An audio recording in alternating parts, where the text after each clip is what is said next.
keep your CFO on your right, keep your HR director on your left, and everything else in business will take care of itself.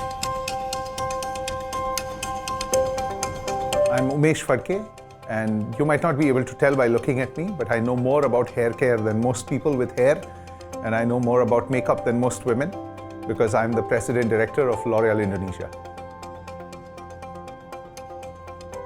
I would have been a Bollywood actor, because straight out of high school, I was selected to go to an acting school. But at the same time, I'd also applied for engineering college.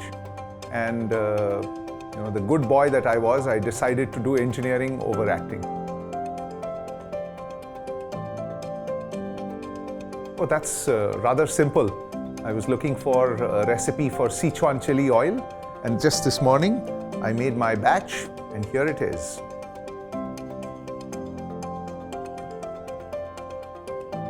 So the moment we realized that we had to go to work from home for extended period, we first changed from being high touch in office to high touch digitally. We increased the frequency of contact between ourselves and with our teams. Every team member in my management committee set up a drumbeat of how they were going to monitor their teams. My professional products general manager called it pit stop, and he would have multiple pit stops during the day with his teams in the initial weeks. And then they got into a rhythm of understanding and monitoring people. One of the things that we found in consumer trends was a trend called maskne, because a lot of consumers are wearing masks. They're now developing acne. They believe they're developing acne because they're wearing masks.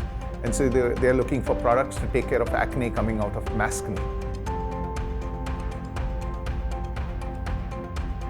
I think digital was the oxygen that kept everything going when things were looking like they were going to stop. It was the fuel that allowed us to fly when everyone thought the business would be grounded. We went from being programmatic was a hobby kind of thing, and it became almost like the mainstay of the business because of the whole e-commerce shift. Digital conversations became extremely important because, like I said, consumers retreated to their homes, so we needed to reach them, and the only way to reach them was through digital conversations.